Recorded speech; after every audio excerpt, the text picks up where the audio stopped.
delegates, welcome back to the session.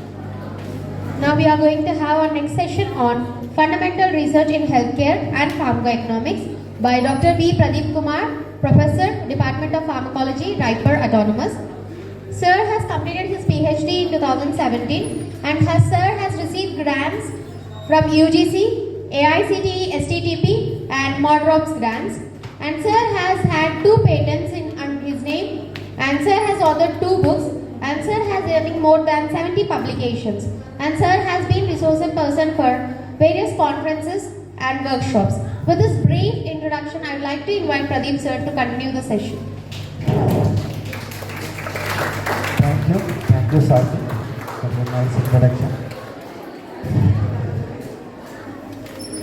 Yes, good evening, dear students.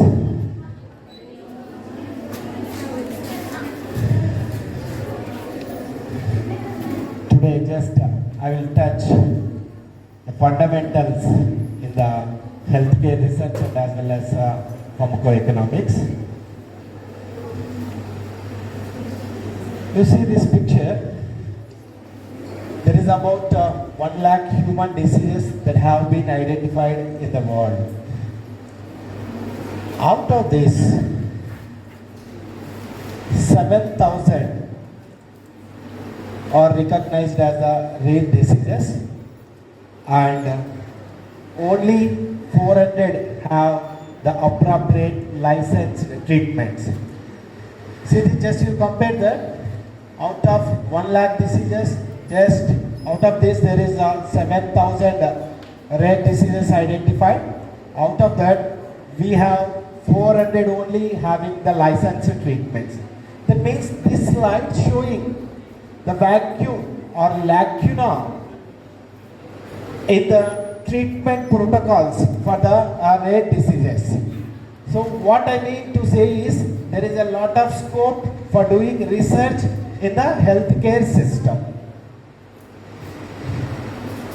So at the current rate of drug development, if you go like this, for identifying treatment for all these diseases, it will be taking the more than 500 years. So just after completion of my talk, all the participants may be able to know what are the different types of study designs, what are the different sampling methods, what is sample size, what are the data collection tools, and what are the steps of for the successful writing of the protocol. So you can see this slide. The study designs will be 2 types.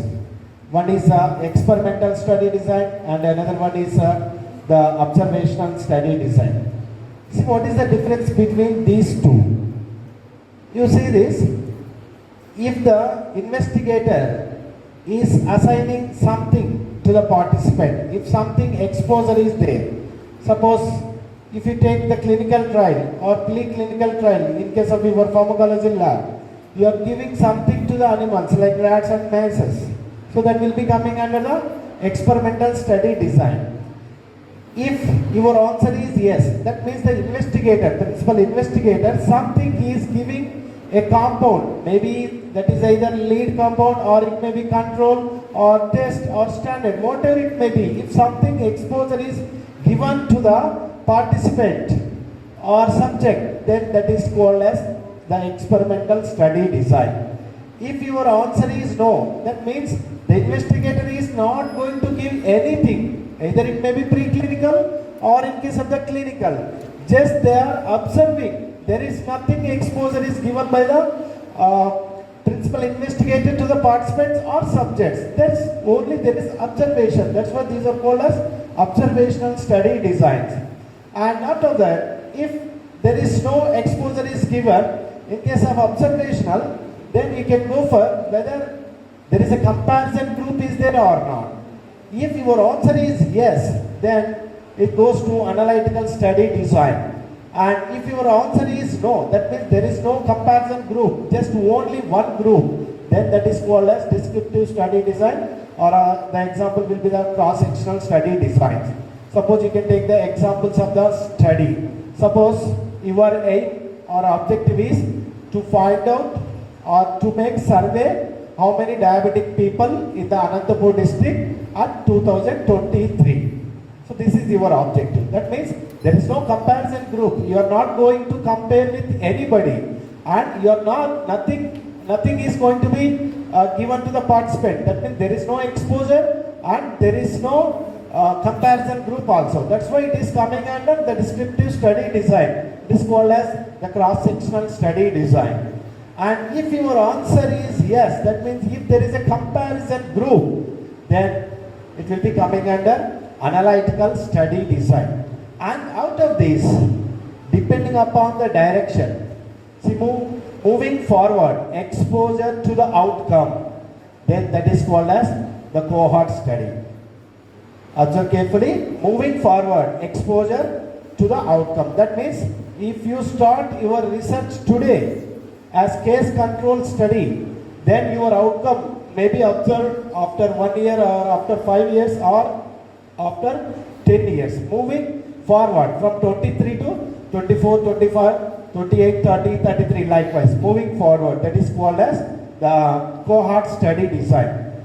You can see the direction here. Going back from outcome to the exposure. Suppose if you are taking a group of people who is having coronary artery diseases, you are recruiting the patients or participants who is having the coronary artery diseases today or in 2023.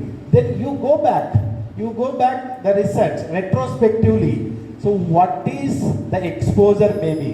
Whether they may be alcoholics or whether they may be smokers or whether they may be having any risk they are taking. So like that, if you go in backward movement, backward study, going back, that is called as the case control. That means depending upon the direction, moving forward or going backward. If it is moving forward, then that is called as case control. If you are going back, then that is, if you are moving forward, that is called as cohort study design. If you are going back, then that is called as case control study design. If there is exposure and outcome at the same time, just now I have given a survey. The people of Anantapur district, how many is having the diabetes at today or this year or this month at that particular point of time. Only the data collection will be at single point of time. There is no intervention, there is no follow-up. That is called as cross-sectional study design. Exposure and outcome at the same time. There is no follow-up or there is no intervention. Those type of studies are called as cross-sectional study designs. So this is about briefly about the study design. That means whether it is experimental or observational, that is depending upon whether the investigator has given the exposure or not. If yes, that is experimental, otherwise it is observational. And in the observational, if there is a comparison, then you go for the analytical, otherwise go for the descriptive study design. And in the experimental, and again depending upon how you are allocating, whether there is random allocation, then that is called as RCT. If there is a randomization in the recruitment of the participants, then that is called as RCT, randomized controlled trial design. If there is no randomization, then that is called as non-randomized controlled trial. So in such a way, we can differentiate the different types of study design.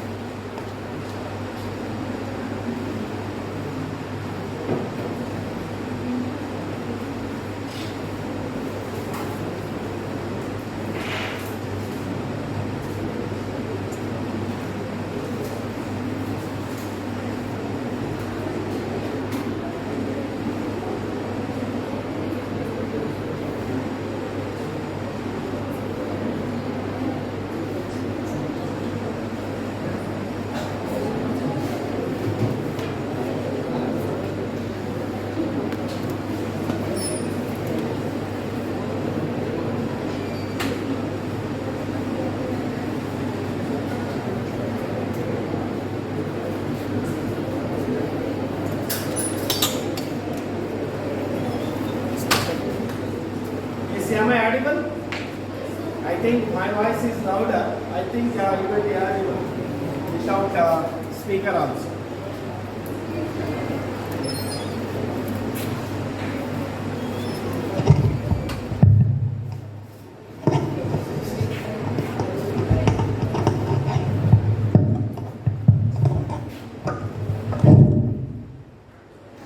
And out of this, the case reports and as well as the case series also there. So what is mean by case report? If you identify unusual disease, very rare disease, wherever in the hospital or anywhere, then you can report it as a case. What is the title here? Adenocarcinoma arising from gastric duplication cyst. So it is a rare thing. So you can report it as a case. These are called as case reports. And one more, case series. That means a similar types of the cases repeatedly. If you are observing as a reports, then you can call it as a case series. So if you observe a rare one singly, then that is called as case report. If it is in the series, then it is called as case series. See, everybody want to do research, even in UG, the B Pharm final year, and in the Pharm D in the 5th year, and in the M Pharmacy in the 2nd year. So for doing of research, there should be the important objectives. A right choice about the study design. So whatever you want to do a research, first you have to select a suitable study design. Then only you can expect a fruitful outcome. See, whether it is suitable as experimental, otherwise observation, you have to identify initially only. Then only you can write a clear-cut title and as well as you can postulate the aim and objectives, whether it is observational or experimental. And as well as moving direction, moving forward or going backward, the prospective or retrospective. And how to select a research. For this, the scientific reviews are very, very important because these reviews will be published. Whatever you select the research, it should be novel. Suppose if you are doing research in the old one, already done, already it is published, already the outcome is well established. Again you are doing research in the same field, then what is the use to the society? Then there is waste of time of the student and their guide, and as well as waste of money also. That's why always the research should be novel. Always there should be some novelty where you are looking while selecting of the research. And the rationality behind why you are doing. After doing your research, what is the risk in that? What is the benefit in that? What is the suitability to the lacuna present in the world? That should be called as the rationality. Why you are selected that particular topic, the particular research, that should be present, the rationality. And what is the justification for that? You should have the justification for doing of that research. These are very, very important. It should be novel and there should be some rationale behind that, and there should be justification why you are taking the particular topic. The life cycle of the research, it is a cycle. Identify the data needs. That means what the society expecting from you, from the researchers. That means what is the lacuna or what is the vacuum in the globe. What is the present problem in the world? The COVID, coronavirus disease. Now it is a booming. Everybody is suffering. Even we are coming up with some vaccines, but till now also there is no 100% establishment. At the emergency cases, we released some vaccines in order to protect us itself. So likewise, you have to identify the data needs. That means what the global expecting, what the globe requiring, what is required for doing of the research. That first you need to identify. After identifying this, spell out the research question. That means first you will identify what is expecting the world from you as a researcher. What is the lacuna in that? Whether you are capable to do that or not. Capable means what is your degree, how much time you have, whether 6 months or 1 year or 2 years, and how much financial support you have, all these things to be keep in mind whether it is suitable for you or not. See, as a student, you cannot take your research for finding out of vaccine for the coronavirus, because you may be doing your research maybe 6 months or maybe 1 year. Within this short period, it is not possible. So, find out what is the possibilities for you and spell out the research question. That means for everything there is a research. The research is a continuous process. So from 1 to 100 somebody is doing, from 100 to 1000 somebody is doing, from 1000 to 1 lakh somebody doing. It is infinity. Research is a infinity. The process is infinity.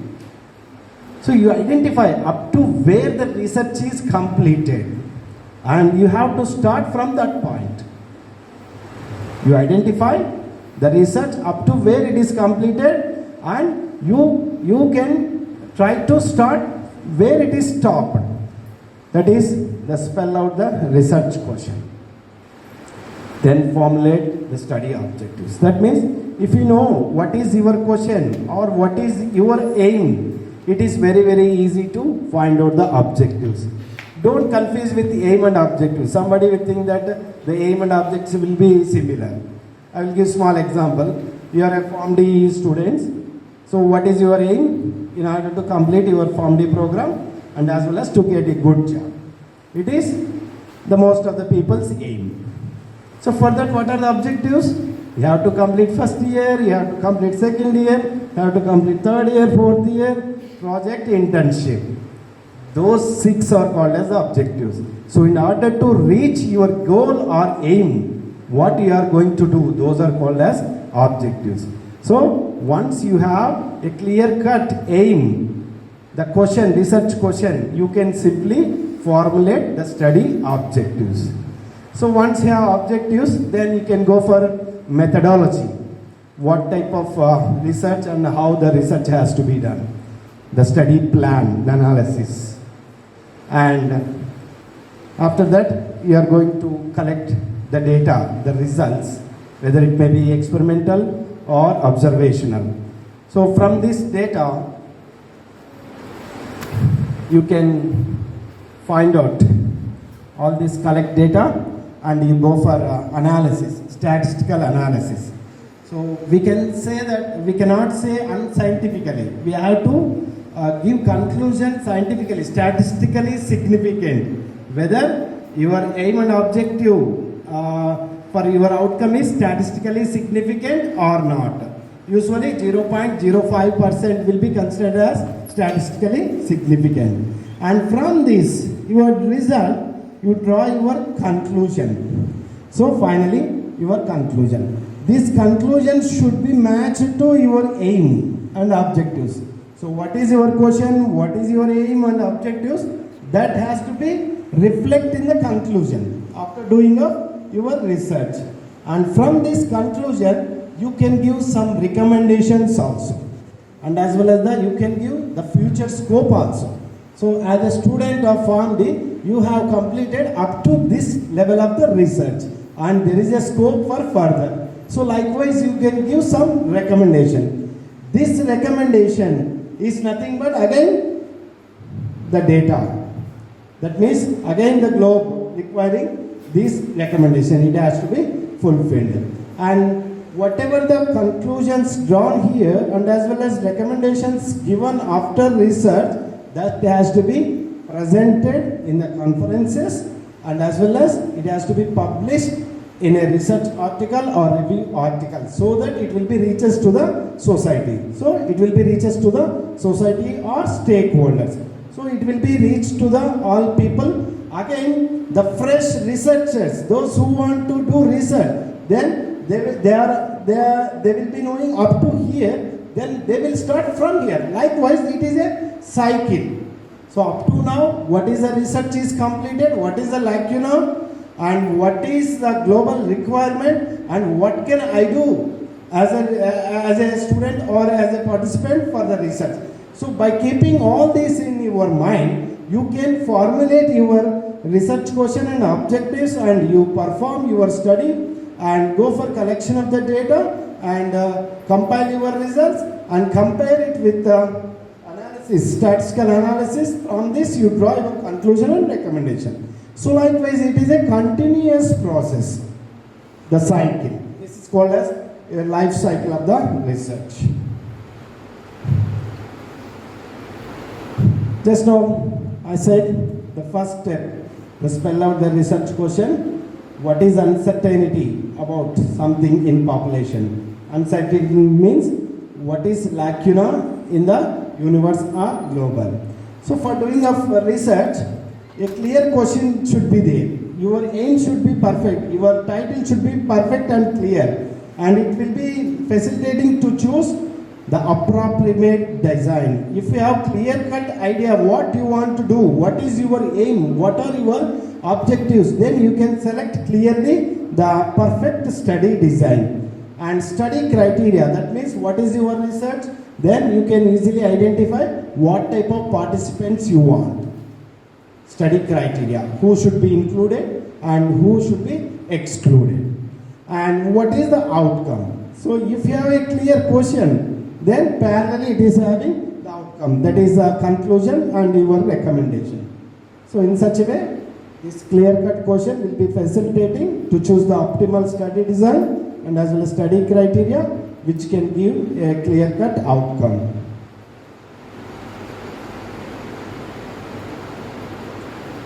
Next, study hypothesis, that is what you want to do, and once you know what you want to do, then you can go for formulating the objectives.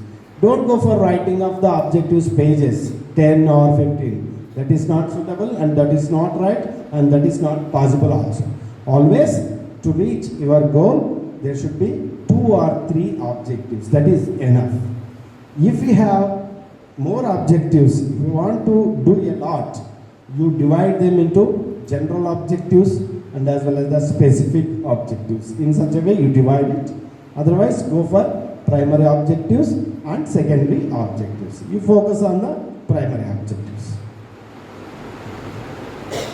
And depending upon nature of objective, suppose if there is a group or there is no comparison group, or what you are doing, your research related to acute disease or chronic disease.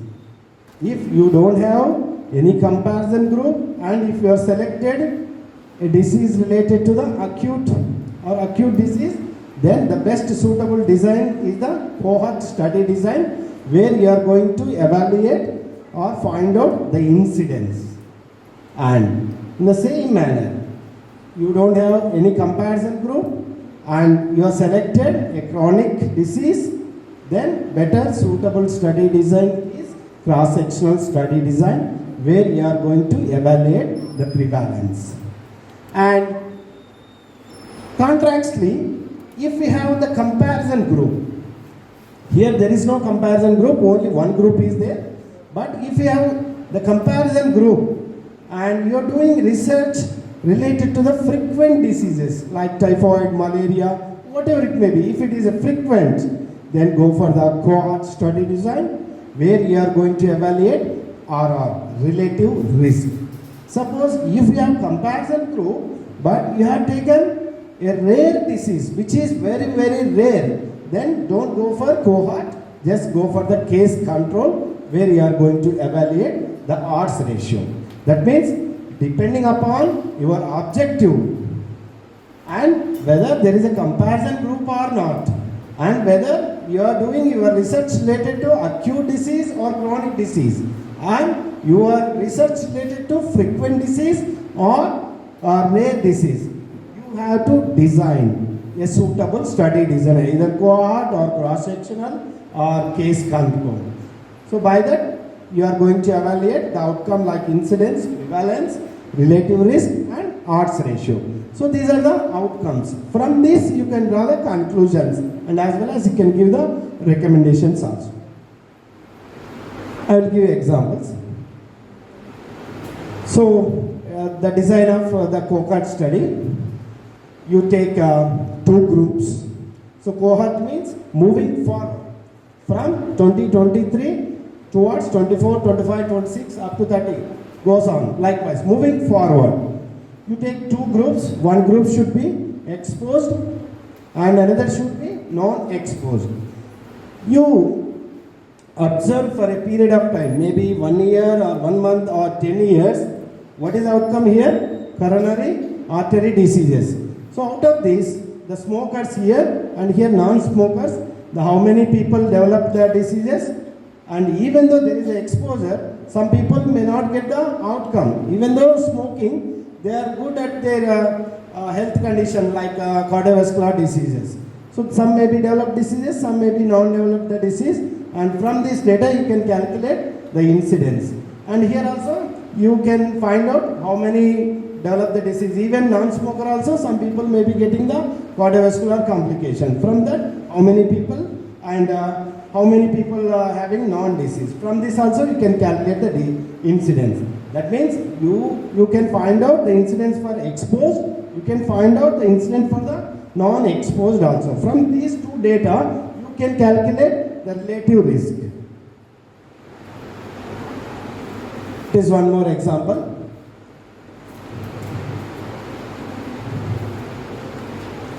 And it is one more example, the aniline dyes and urinary bladder cancer.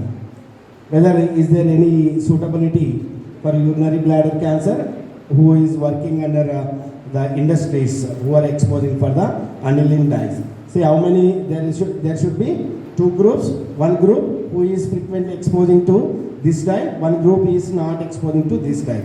So what is the incidence for this? What is the incidence for the non-exposures? So what is the relative risk? What is the incidence? Then you can give the conclusion. See how to calculate the relative risk. Say likewise the 2x2 table. Just you make it 2x2 table. One is exposed and another one is non-exposed. And out of this, how many deceased, how many non-deceased? What will be the total by using of this formula A by A plus B divided by C by C plus D will be giving the relative risk. It is very simple to calculate. See, you have done a research, the cohort. You find out some incidents in the exposed and the non-exposed. So finally you got some value. The value may be 1 or more than 1 or less than 1. The possibilities, there is 3 possibilities, 1 or more than 1 or less than 1. If it is more than 1, then exposure is positively associated to the disease. If your value is more than 1, the exposure is positively associated with the disease. If it is less than 1, exposure is negatively associated with the disease. If it is exactly equal to the 1, then we can say that there is no relation, not at all associated with the disease. In such a way, we can give conclusion whether what is the exposure you want to take, what is the outcome you want to take. Just you go for calculating the incident in the exposed and non-exposed, you calculate the relative risk. What is the value, whether it is more than 1 or less than 1. In such a way, you can give conclusion whether there is positive association or negative association. I will give one example of the positive association. Definitely, the smokers, the Crohn's disease. Smoking continuously maybe leads to the Crohn's disease. And there is negative association also, the smoking and ulcerative colitis. These are well known for you. That's why, what is the logic in that? In such a way you may be thinking. But if it is unknown, we cannot predict that is positive association or negative association. Usually, the ulcerative colitis cannot come to the smokers. If you take the people exposed ulcerative colitis and non-exposed, then you will get the value of RR is -1. And there is some positives and negatives for cohort study. It allows calculation of the incident and it is good for investigating rare exposures. And certainly always there is a benefits and there is a losses also. It is very expensive because the cohort study design will be involving the more period, more duration, maybe 10 years or maybe 15 years of the study. And because of this reason, it is not good for the rare disease. Rare disease identification also very, very rare and it is very difficult. Maybe 1 lakh people, one rare disease may be there. And you cannot take this study for the rare disease because It is time consuming and it is not good for the diseases with long latency. And similarly, the design of the case control. See the direction going backward, and here the two groups. One should be exposed. That is, maybe you can take the cancer. One is exposed. That is a smoker. This is unexposed. The cases you can take the cancer people, the lung cancer. Another people you take the healthy people who is not having any cancer, and you go for backward. You go for identifying what is the risk, what is the problem for getting up the cancer. Going back, where you are going to find out the exposure odds. In case of cohort, you are going to find out the incidence, and in case of the case control, you are going to find out this exposure odds. From here, you can find out the odds ratio. There you are going to find out the relative risk, and in case of the case control, you are going to find out the odds ratio. See the direction. From the outcome, you are going back. Here also, similarly as like cohort study design, just you go for 2x2 table, take the cases and control, you give your number, how many exposed and how many not exposed. Go for calculating of this exposure odds. By using of this formula, you can find out the odds ratio. A by C divided by the B by D. Then you will get the odds ratio. Here also you will find, you will get some number, whether it is more than 1 or less than 1 or equal to 1. If it is more than 1, then the odds ratio more than 1, it is positively associated. If it is less than 1, there is negatively associated. It is equal to 1, then there is no association between the exposure and as well as the outcome. Here also some strengths and as well as the weakness. And this study design good for examining rare outcomes with long latency. Actually, it is a problem in case of the cohort study design. It is a drawback in case of the cohort study design. So what are the drawbacks in case of the cohort? That will be fulfilled with the case control study design. And it is relatively quick to conduct and as well as inexpensive. But the cohort study design is expensive and as well as it will taking more time, but it will take the short time. And it requires comparatively few subjects when compared to the cohort study design. And the weakness, there is recall bias. What is meant by recall bias? So actually, in case of cohort, we are prospectively going, we are moving forward.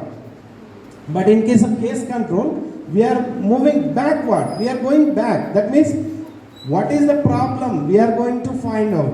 So maybe we are going to call or we are going to the patient, what is the problem? What is your exposure?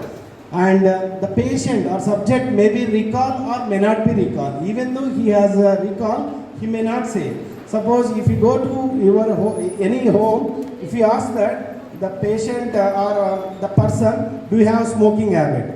In house there is his father is there, his mother is there, and sister is there. Nobody will be say that I am smoking. Likewise, there is a recall bias. Bias will be there in case of this case control study because we are moving backward. We are collecting the data, backward data from the participants or subjects. That's why it may not be that much of accurate when compared to the cohort study design. That's why there is small bias will be there. And the selection of appropriate comparison group may be very, very difficult. These are strengths and as well as the weakness about this case control study design. And you come to the selection criteria. So depending upon your aim and objectives, you should be very, very clear who want to be included in the study.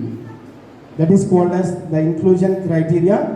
The main characteristics of the target people, who is your target, that has to be identified, that has to be included. These people, there should be clinically, demographic and geographical characters. All these should be one. Suppose if you are doing a research in urban area will be different when compared to the rural. That means whatever you are taking, selecting the target people, there should be have relevance between this geographical, demographical, and as well as the clinical. There should be some identical and exclusion. That means who should be excluded.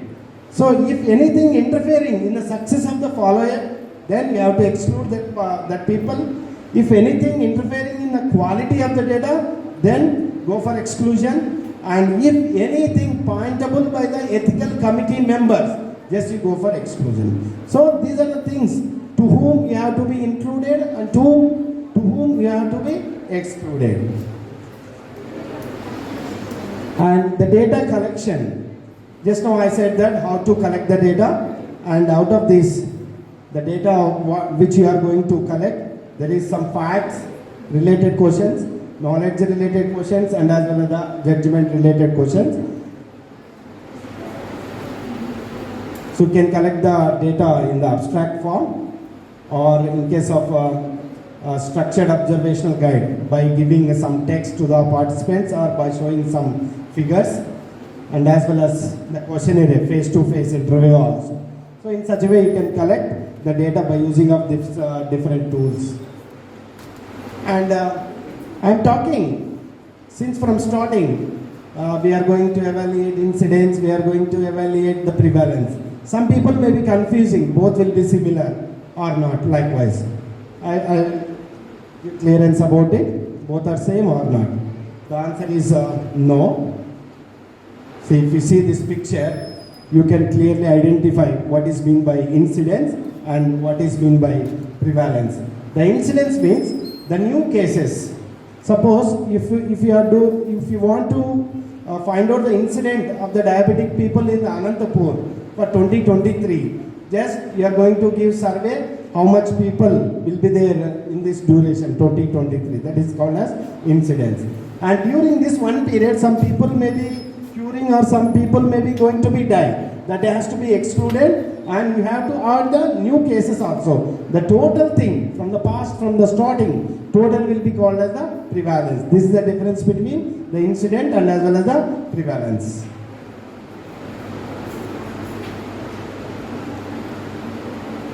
And similarly, sampling methods and sample size. And here, some people may be confusing. The study population and study participants, both are equal or not. Here also the answer will be no. You can see this picture. The total people will be called as the population. Out of these people will be called as the sample. So from the total population, we are going to select some people. That is called as the sample. And it is the study population depending upon your research question. That means what is your question? Depending upon that, the study population may be going to be vary. And if you are doing research work related to urban, just you confine to the urban only. If you want to do research in the rural, then you can confine to the rural only, because the rural people may be different when compared to the urban. And also the age, sex also. If you want to do research in the children, then you confine to the age up to 12 or 11. If you want to do research in the adults, then you have to take more than 13 years of the people. So likewise, and sex also, you want to include either males or females.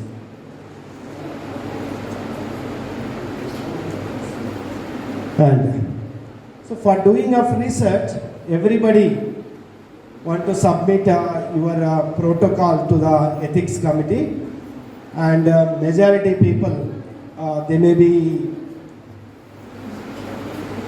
scolding you in the ethics committee. What is this? What is this? What is this? You are not in a position to answer. So while writing of your protocol, these are some steps to be taken. First, identify the topic question. From that, you identify the objectives. Second one, outline one-page concept paper. And after that, prepare the dummy tables. Write the draft protocol. Prepare the annexes and instruments. Submit for the peer review. And send it for the approval to the ethics committee. And the first one, identify topic, research question and objectives. And here I am saying that outline one page bullet style concept paper. Why one page? Why can't go for more than that? And what should be present in that one page? There should be background, objectives, methods, what are the benefits, references and budgets. And why one paper means the time is very, very important, very, very precious for you, not only for you, your faculty also, your guide also, and as well as for the reviewer. And as well as if you want to send your protocol to get some funding like ICMR, AICTE or UGC, the reviewers also having very, very less time. That's why keeping on these things in mind, you just go for using of one page or 2 pages of the protocol. And in the first one, what should be written in that? Usually we will call it as introduction or context or background. Introduction means మనం ఏం రాస్తామంటే మన work related to diabetes అంటే diabetes mellitus definition, diabetes mellitus classification, ఎంతమందికి ఉంది ఏమేమో రాసి పెడతాం. అది కాదు. What is the introduction, what is the background, what is the contest means what is the importance of the problem. So what is your title, what is the importance of that, and for that work what is known up to now and what is unknown for that problem, that has to be keep in mind. And the information has to be clearly addressed here, clearly that has to be given in case of the background and as well as the justification. And I said that there should be 2 to 3 objective. If more than that you have, go for general and specific or primary and secondary. And in the methodology, the study design, population, operational definitions, sampling procedures, sampling size, data collection, statistical analysis and ethics related matters.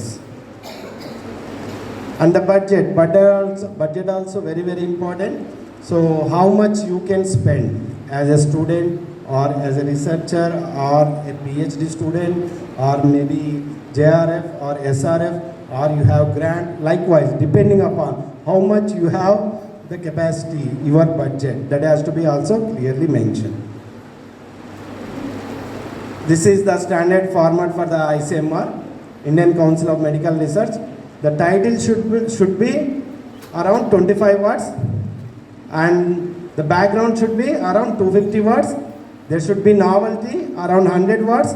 Total project you have to finish it within the 700 words.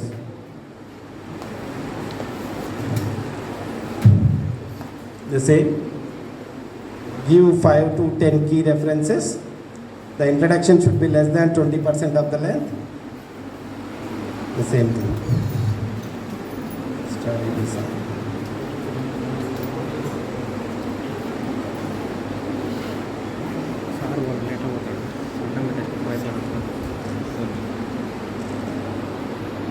Yes. This is about my presentation. These are the key references. You can find out in PDF and Thank you. Thank you for your patience listening. If you have any doubts, you can rise.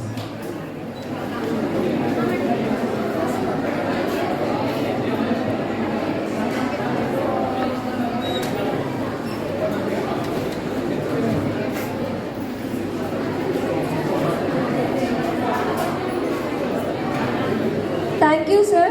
Your session was very informative. And now I request Dr. Vinod sir and Dr. Sudhir sir to felicitate the speaker.